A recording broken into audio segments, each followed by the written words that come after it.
Welcome back, Mistakes listeners. This is Dave, and this is episode 61. We recorded this episode on 3/27/2016. This week we actually discussed the question, can I actually leave my kid unattended in my car for a period of time?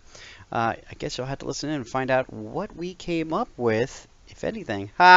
Anyway, you can actually follow us on Twitter at Parent Mistakes, and you can also like us on Facebook at Parenting Mistakes.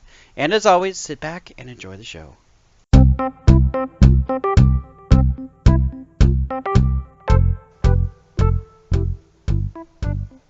Todd? Yes, So, Dave. you got very excited this week when I told you my topic for this week. I think I sent you a text and you were like, cool, right? Kid, I need a reference my text, I suppose, and look at, was it an exciting cool or I think it was like a right on. I think I said nice. Nice, okay. Nice. Nice, but Nice. no smiley, no emoticon. Okay. So Nice. I took that as always excited because with text you can take it any way you want, right? It could be nice or it could be nice. I took it as a woohoo, I can hardly wait to do this topic, right? Do you use a lot of emoticons? I do. I love them. Emojis, as the young people would Yes, say. I love them because Okay. I don't have to type at that point. It says everything, thumbs up, whatever. It works. So, here is what I bring to you, Todd. And I bring it to you because, once again, you're the elder parent. You've been down this road. But it is also... Just love to bring that up, don't you? Well, you're further down the road. You've got a kid that's graduating shortly, and you've got two Yes, I older do. children that are like, I'm assuming that Meg is not in a car seat anymore. Oh, no. Yeah. So she's No. riding in the front seat, right? No. In the state of California, you're supposed to be 12, and she is a rule follower. Oh, okay. So she's So 11? 11 and She's a 11. half? She will turn 12 this summer, even if I offer to her to sit in the Hey, front. sit here, she, lady. she typically declines. Huh. Well, there you go. Yes. That's funny. Anyway, I like that. I like that. Oh, sure. We like our kids to be rule followers. I guess it's going to be a real special day for her then when she gets to sit in that front seat. She's savoring it, right? I guess. I don't know. Oh, the golden front seat, it's mine. Right. Of course, then her big brother will just say, get out of here, kid. Go back to where you belong, right? I'm assuming. Yes. Yes. Okay. Let me segue that into... This is also a debate that I've been having with my wife. And it is a very perplexing, confusing debate and discussion because it was something I actually didn't do as a kid, but now we do it now in this day and age. How long can you leave your child in the car unsupervised? And I'll give you different tiers, different conundrums that come up, and what is right and what is wrong about it. Okay? Okay. And then I'll get to the crux of one of my problems. So, in the 70s, when I was growing up, my mom would take me down to the grocery store, and I could actually look at my mom and say when I was like 6 or 7, Kayleen's age, I don't want to go in the grocery store. I want to hang out for the next 45 minutes in the car. And she would say, fine. And she'd lock the doors, roll up the windows, right? We're talking in the heat of Chicago here. Before I came to Seattle, I was in Chicago. And I got to spend about 45 minutes to an hour just hanging out in the car, having a good time, because I didn't have to go to the grocery store with my mom.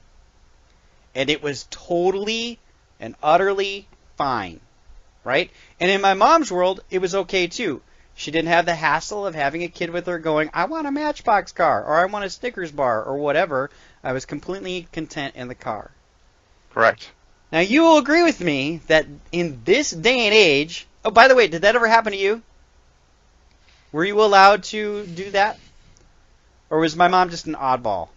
I don't think your mom was an oddball, but I don't recall doing that as a child. Yeah, it was an option that I had. Now, it wasn't like my mom is saying, sit in this car for the next 45 minutes or else, because I don't want you with me. It was, so, to be clear, my mom was not being a crazy, abusive, weirdo parent. She was basically No. giving me the option to just hang out in the car.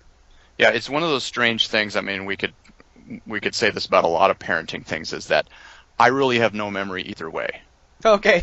I have a lot of memories of going to stores with one of my parents, going to the grocery store, going to the hardware store with my dad, that sort of thing. I have sort of memories of not having a good time. Right.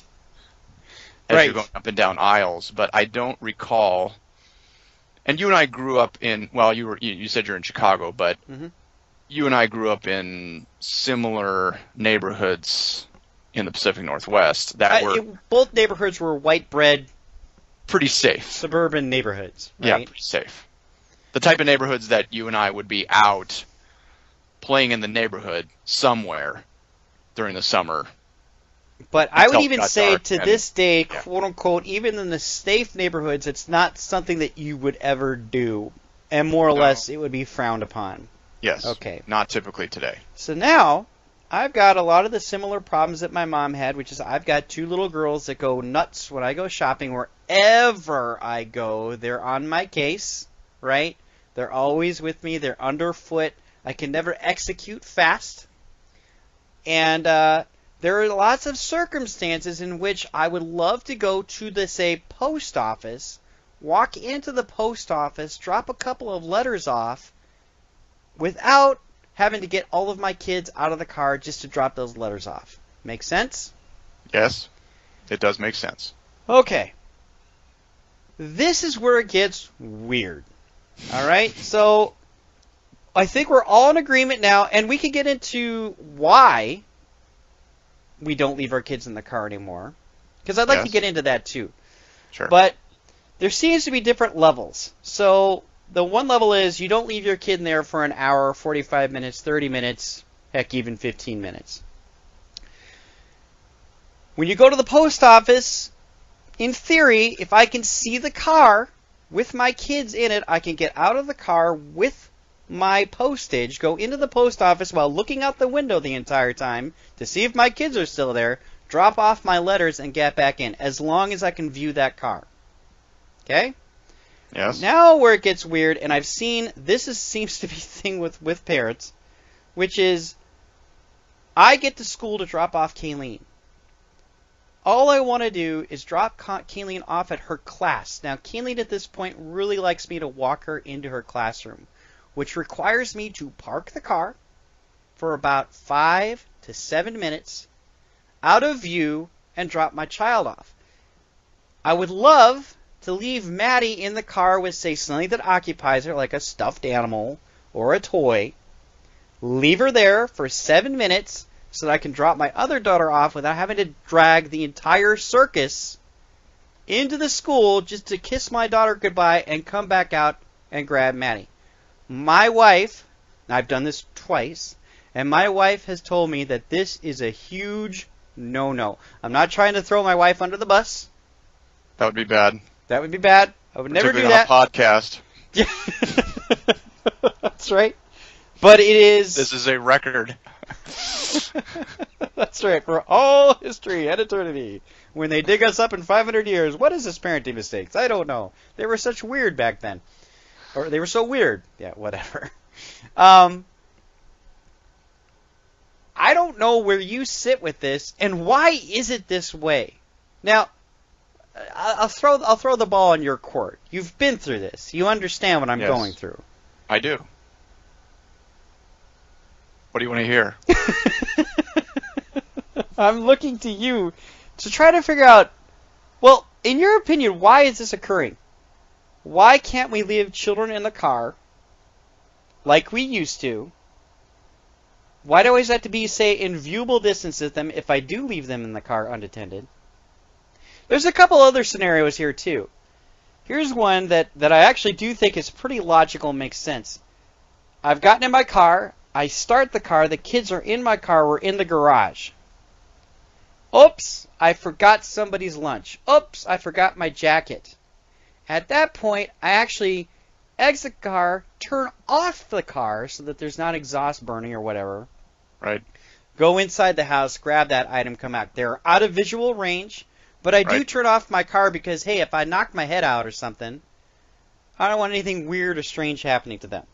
Correct. right? So like as I'm away from the potentially dangerous situation, I want them to be as safe as I possibly can be. But let me tell you, this is a scenario I go through every day.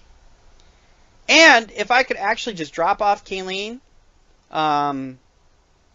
it would save time, right? There's all sorts of time-saving measures that occur. In fact, I would probably save about 20 to 30 minutes a day if I could just leave my children in the car to go do stuff. You could. So, should I just simplify this for you? It's a puzzle. And here's the other thing. I've seen other parents leave their kids in the car while dropping off their other kids. I've seen it occur. I'm going to say something very intellectual to you, Dave. Go ahead. You ready? Mm-hmm. Suck it up and deal with it. Thank you, Dr. Pfeiffer. Yes. So here's the thing. Well, you asked why this is. Our role as parents is to protect our children. Yes? Are you saying that my mother wasn't trying to protect me in the 70s? No. I'm not saying that at all. I'm saying that some of the trends have changed. Could you leave your child in front of the school while you bring your other child in? And is it statistically likely that your child is going to be safe? Probably. Yeah, that's right. Probably. What is so up with parents? I mean, the mere fact that there might be a higher percentage that the child is in danger, we're not going to take any risks whatsoever with them. None whatsoever. No, that's not true. We take risks all the time. If we weren't going to take risks, we would discourage them from walking. The moment they start walking, we'd wrap them in bubble wrap, and all sorts of things. I mean, we would really... There are measured risks. I guess you got to look at it this way. You got to say, okay, parenting in general is a hassle. Right? That's true. It is a hassle. It is a huge hassle, all day, every day. And you're, as an older person that I heard say this one time, I don't know what this means, but he said that when I was at your phase that I was really in the weeds. I don't know what that means, but well, in Seattle that means one thing. Down there, I'm not sure what it means. I think and again, some of it does depend on your environment, right? Parenting is all about trying to control the environment. And you're right. If your children, because your kids are old enough now where you can leave them in a room in your house and you can go to a different room. Yes, that's true. Now, you're probably not going to go to a different room for hours and just assume that they're fine. No, you're right. I mean, when I do the different room thing, my door is always open, and there's a clock in my head that basically says I need to check in. Right. So I think when you think about taking the kids in someplace, it's about basically avoiding any possibilities. You're minimizing that risk. Is it overcompensation? I guess you could look at it as if something ever did happen. Yeah, right? See, when I was thinking about this discussion, and I'll be honest with you, I don't know if... Okay, so here is the bad scenario, right? I leave Maddie in the car. Well, there's a couple of things that come up in my brain. I leave Maddie in the car, and what's the idea? The idea is that a stranger might come up. Maddie might exit the car, get out. Someone could take her. The other weird one is somebody sees Maddie in the car and thinks that somehow she's being abused, and they got to call CPS, right? Right. Like, right. Hey, there's a child trapped in the car, and we can't have this. And in the next 7 minutes, I've got the police showing up. Right. So those are the two scenarios that go through my brain. But I go, the possibility of somebody scoping me out and figuring out that my child is, I guess they could put that kind of effort into it. Like, this is how we're going to get this kid, because I notice this guy drops his kid off and then leaves the other kid in the car, so I'll just wait. I suppose that's what I'm fighting against. And the other thing is other parents. Yeah, and either way, you want to avoid those possibilities no matter what, right? I mean, yeah, as a society, are we a little more paranoid in some situations? Probably. But again, is it a bad paranoia? I don't think so. When your kids are the age that your kids are, they're still pretty young. That's the thing. Yep. Now, I've got kids that are 18 and 15. Will I leave them in the car? In theory, yes. The funny thing is, I was thinking about this topic this week because I'm still at a phase from a parenting standpoint that I don't leave my kids in the car either way, even though they could stay in the car now when they're older. So you guys get to Target, and you tell them, hey, we're all going to go into Target, even though they're 18 and 15 and 11. Yes. And usually they're not all together. Usually, Sure. I mean, we're at a phase now where we're splitting up. I'm also at a phase where I can leave my kids home. That's true. So I can go run errands on a Saturday morning. I can go to the post office. I can go to the grocery store. And I don't have to take a kid with me. We used to kind of have this unspoken, well, it wasn't unspoken, it was a spoken rule too, that if one of us ran errands on the weekends or whatever, we had to take a kid with us, even if the other parent was going to be home. Just because it sort of split the work of watching kids. So it's, now I recognize something. This is something that is hard when you are in a later phase, the elder parent. It's easy for me to armchair parent you now and say, oh, and I'm submitting to it.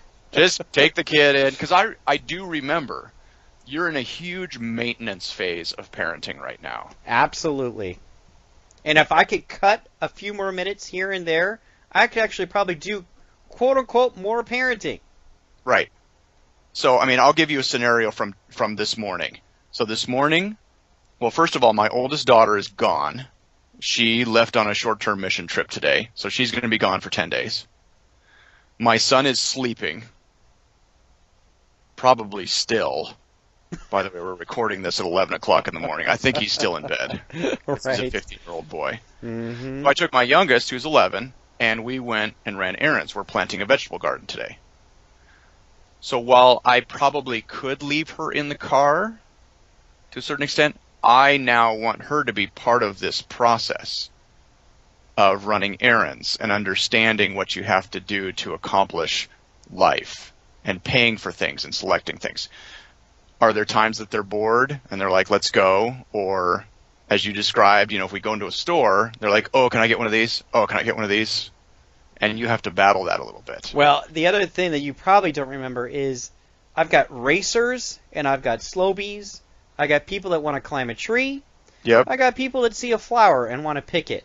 Right. And it literally is a circus. Like right. Everybody has all this impulsivity, right. including myself. I just want to get to class, right? But it's nuts. It takes me so much time just to get there, right? Yeah, and I think it's one of those things that, again, when you look at it in retrospect, when I look back at it, I know that at the time, it felt sort of oppressive. And now when I look back at it, it seems like it went by pretty fast. But it does make me appreciate the phase that I'm in now. Because now, I just say, get in the car. Or we're leaving in 5 minutes. And then they get in the car. And then when we get there, they get themselves out of the car. They tag along. I don't have to say, keep up, stop picking flowers, get down from there, that sort of thing. All right, let me amp up the cast for a second here. Okay. All right. Are you ready for this? Let's make this black and white. Okay. Am I a bad parent if I do leave my youngest in the car to go drop my other in the school, right? So I'm leaving my child in my car for 7 minutes while I drop the other in the school without me seeing the car, right? It's a quote-unquote a safe environment. I'm in front of an elementary, well, okay, now this day and age, right? I'm in front of an elementary school. Yes. Am I doing something wrong? I think that's what I want to try to nail down here, right? I hear your perspective. I'm with it, but I want to at least give our audience some sort of answer to this. Now, my wife clearly has said it is wrong. I can't really put my finger onto why it is wrong. I'm not going to use the word wrong. I'm not going to say right or wrong. I'm not going to make it a moral thing. I'm going to say you're taking a small, unnecessary risk for greater convenience. Okay, so that's what you were saying earlier, is that you're in the weeds. This is the part of your life, Dave. It's too bad, so sad, but it's not really a risk that you want to take. Because, right, the risk is, if I take the risk and something does go wrong, then I could have prevented that particular risk. Sure. The problem is what you were saying earlier, is that life is full of risks. It is. And that my child should be able to behave in the car and be okay and content with, say, the community kind of watching over her, right? Right. I mean, but we're not going to take that risk. Right. I mean, you can't protect them from every risk. There's just no way around it. But you can measure those risks a little bit. You know, again, with my daughter leaving on this mission trip, she's driving to New Mexico right now. Oh, wow. In a van. Now, again, she's with teachers and responsible adults and a group. So I feel pretty good about her safety. But in an abstract sense, I don't have control over her environment right now. If something happens on the road or whatever, I'm not there to, do anything about it. I can't protect her anymore. But again, it's a measured risk because she's with responsible people that I trust. So well, you trust her. Part of the issue with Maddie being left in the car is I don't completely trust her in herself, right? Because she's 4. Right. And all sorts of weirdo things can happen. Right. Such as I'm going to exit the car because I'm feeling impulsive about seeing that puppy. Could happen. Right. And, you can come up with the positives. You can say, hey, it's another opportunity to spend a few minutes, walking back and forth with my child one-on-one.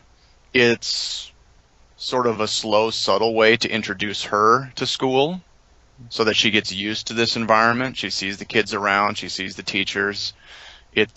So when she's ready to go to school, it's not a strange transition that you leave and go into this mystery place to take her big sister to. Now, again, you can say all those things, but that doesn't change the fact that getting a kid in and out of a car seat is a hassle, particularly if they don't want to go. And as you said, they want to go too fast, they want to go too slow, they get distracted. Oh, yeah. Maddie is distracted by every single thing on the way in. And then when she gets to the stairs, she has to hit every stair very slowly. And then she sees the salmon, which is a big salmon display. So she's got to go look at the fish, right? Oh, I've got to look at the fish. And I'm like, I'm just trying to get there, right? And then it happens actually trying to get out, too, right? All the things that went in are happening going out. But again, your job right now, your primary vocational and parental function is being a stay-at-home dad. That's true. So you've got a lot of stuff to do. I'm sure you got stuff to do around the house, and you're trying to maintain some level of independence in your adult life. But this is your job right now, and yeah, is it going to take more time than you wish it did at times? Yeah. But I guess again, I'm So I don't want to put a morality to it. I like what you're saying about that. But I think there are a lot of listeners out there that actually do have this particular problem that I face. So what's the rule of thumb then in this case? What are my guidelines? And I think what you're saying is the guideline here, and maybe we should just have a podcast on risk, right? Right? Because that would be it's very interesting. Sure. What's the percentage? We talk about sports and riding bikes around the neighborhood and going to friends' houses. Oh, totally. I mean, we're all going to get into that, but I can actually see kind of a risk table here, right? In a future episode. For sure. But When I look at other parents and they're leaving their younger child in the car to drop off their older child, do I look at them with the stink eye, or do I say to myself, well, that's just a risk I'm not going to take? Do I call CPS on them to say, hey, that child has been abandoned in the car? I suppose I could. You could. I won't. But is it really illegal for me to do that? I'm not sure. There's probably I would guess that there's probably some statutes somewhere that talk about that.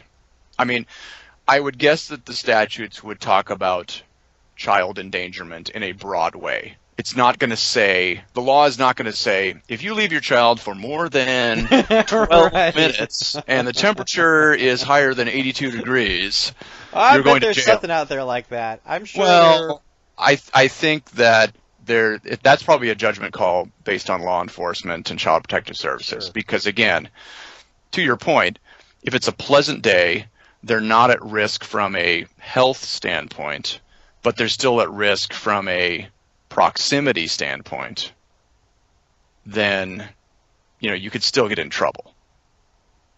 Because again, you could say, what if you left your kid in the car and you went for a walk half a mile away and it takes you forever to get back there, or you were gone for an hour? Mm-hmm. No, I mean we've seen people get in trouble for this too, but typically how it's usually sensationalized with, and she was in the casino gambling. Right. For 2 hours and left her child there to play speak and spell, Right. I don't know. Well, because, and again, I don't want to go off on a tangent, but, if you go from a moral standpoint to a parenting standpoint, there are some parents that they will take their kid into the grocery store, but they'll just put a phone in their hands or a tablet in their hands and just let them be on these things for hours just to get them to be quiet. And I don't know if that's the best solution either. I think as a general rule, at least for me as a parent, I have tried, even until my kids are old enough to be a little bit on their own, is to sort of say, can I control my environment around my child? And can I get there very quickly? Because again, back to your house, you step into the other room, and if you hear a sound, which is not this, there's good sounds and there's bad sounds. Right. If you hear a bad sound from a kid or from an object, you can get back into that room in a moment and see what's going on. So you, Todd Pfeiffer, would not leave your child in the car unsupervised under any given circumstance? Probably not. Not at that age. Mm-hmm. Not at that age. You start getting into the 12, 13-year-old, leave them in the car for a few minutes, probably fine. But when they're 4, even though you're not going far, and you're not going to be gone long, it's just one of those things that you say, hey, even though the percentage chance of there being, of something bad happening is probably pretty low, it isn't worth the risk, because if something did, you'd kick yourself forever for not taking the 10 minutes that it takes to get them in and out and the hassle of walking them up and down. That's one of those things. Yep. And I'm trying to think here, being left in the car with my mom when I was a kid, I don't see a plus or minus to it at this point. Other than I had a couple of fond memories playing in the car by myself. Right. And to your point, it's not like our parents did things that were quote-unquote irresponsible. Some of it was the trends of the day. It's sort of like the condition of car seats that they had back in the day versus the car seats they have today. I mean, seatbelts just in general. Yeah, I mean, it seems like sometimes when we talk about our childhoods and what we were able to do with cars and stuff like that, it seems like we were coming across the prairie in a covered wagon. I mean, it's very, very different. The idea that car seats expire and they're all belted in and and strapped down, and some of this stuff just wasn't done back in the days. And kids were fine in theory, but I don't know. So there you go. I think there you go. I mean, again, I would love to hear opinions from other viewers, from our viewers, other viewers, sorry, from our listeners, not viewers. Although we do have YouTube. We do. What else do we have, Todd? We can stare at our logo. We also have Twitter. You can follow us on Twitter, Parent Mistakes, and you can like our Facebook page, Parenting Mistakes. You could give us some financial support through Patreon. Search for Parenting Mistakes on there. And you can send us an email, parentingmistakes@hotmail.com. So I think that's about it. That is about it. I still feel like it's a little bit in the air, but that's okay. That's where we sit with it. Parents out there, protect your kids. Yeah, as long as you can. We'll get back to this topic for sure. This is We definitely a very good topic because I actually heard two things in here, which is risk ratio, right? And I also heard, when do you give your kids independence? Yes. But bigger topics for a different time. That's right.